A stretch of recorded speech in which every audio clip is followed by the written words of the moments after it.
Halo,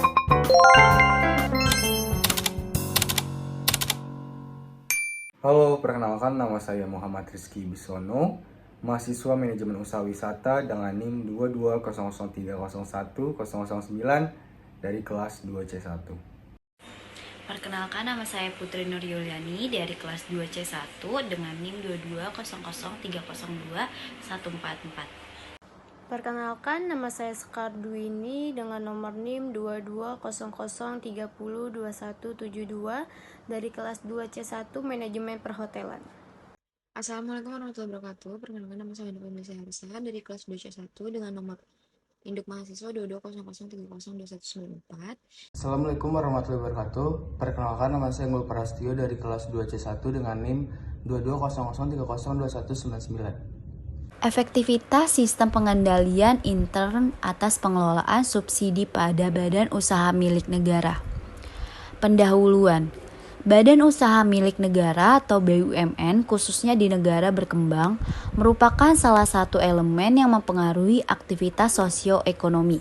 Sebagian besar BUMN memiliki tujuan mendistribusikan pelayanan pada masyarakat, mendorong pertumbuhan ekonomi dan memproduksi barang atau jasa untuk menjaga kestabilan harga pasar.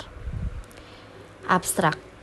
Penelitian ini bertujuan untuk mengidentifikasi defisiensi yang dialami oleh BUMN di Indonesia dengan dasar hasil temuan BPK yang telah diduplikasikan dalam IHPS atau Ikhtisar Hasil Pemeriksaan Semester dengan berfokus pada pengelolaan subsidi.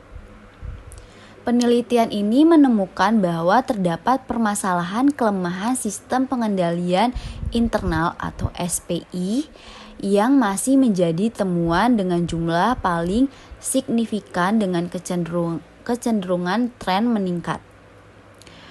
Rumusan masalah. Di sini ada jumlah kasus per kelompok BUMN tahun 2016 sampai 2018. Yang kedua, permasalahan SPI pada BUMN. Selanjutnya ada tujuan penelitian. Penelitian ini bertujuan untuk melakukan penguatan sistem pengendalian internal entitas BUMN melalui penegakan aturan dengan lebih seksama, terutama dalam penetapan penyusunan SOP secara lengkap serta pelaksanaannya yang harus diawasi agar ditaati dan proses bisnis pengelolaan subsidi dapat berjalan dengan optimal.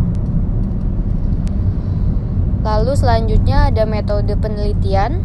Penelitian ini menggunakan data dari berbagai literatur, baik penelitian terdahulu serta data dari IHPS, Badan Pemeriksaan Keuangan khususnya pada hasil pemeriksaan dengan tujuan tertentu pada BUMN dan badan lainnya selama 3 tahun yaitu tahun 2016 hingga 2018. Penelitian ini menggunakan metode kualitatif untuk mendeskripsikan dan mengidentifikasi permasalahan penelitian. Jumlah kasus per kelompok temuan atas pemeriksaan BUMN pada tahun 2016 sampai dengan 2018. Apabila dilihat dari sisi nilai rupiah, permasalahan temuan selama 6 semester tersebut, terdapat beberapa variasi nilai yang mengalami baik peningkatan maupun penurunan tajam.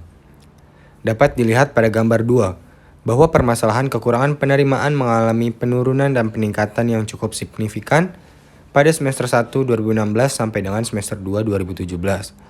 Namun, demikian dalam 2 semester terakhir, permasalahan tersebut cukup stabil dengan tren yang sedikit menurun. Gambar 2. Nilai rupiah per kelompok temuan atas pemeriksaan BUMN tahun 2016 sampai dengan 2018 dalam miliar. Permasalahan kelemahan SPI setidaknya dapat digolongkan ke dalam 14 jenis kasus yang menjadi temuan dalam IHPS tahun 2016 sampai dengan 2018. Dari 14 jenis kasus tersebut, terdapat total 1.496 jumlah permasalahan yang terjadi di dalam sejumlah 405 entitas BUMN yang menjadi temuan BPK. Dapat dilihat pada tabel bahwa dalam permasalahan kelemahan SPI terdapat permasalahan yang menjadi temuan BPK dengan jumlah yang cukup signifikan. Lalu pada tabel 1, permasalahan SPI pada BUMN. Dalam temuan pemeriksaan atas SPI BUMN, terdapat beberapa tema pemeriksaan yang muncul berulang kali dengan jumlah permasalahan yang cukup besar. Di antaranya pendapatan, biaya, dan investasi di mana terdapat 710 permasalahan yang terjadi di dalam sejumlah 188 entitas BUMN. Lalu pada tabel kedua, penelitian ini membatasi permasalahan pada hasil pemeriksaan BPK yang terkait dengan aspek SPI dalam pengelolaan subsidi. Hal ini dilakukan agar pembahasan dapat lebih berfokus pada permasalahan defisiensi pengendalian intern, khususnya dalam pengawasan pengelolaan subsidi dan PSO oleh BUMN. Kesimpulan. Dari pembahasan di atas dapat diambil kesimpulan sebagai berikut. Dalam IHPS 2016 sampai dengan 2018, dapat disimpulkan bahwa hasil pemeriksaan BPK memperoleh temuan pengendalian pengelolaan subsidi di 405 entitas BUMN di Indonesia masih kurang memadai. Permasalahan kelemahan sistem pengendalian internal SPI masih menjadi temuan yang paling signifikan jumlahnya, dengan kecenderungan tren meningkat apabila dibandingkan dengan permasalahan-permasalahan lainnya.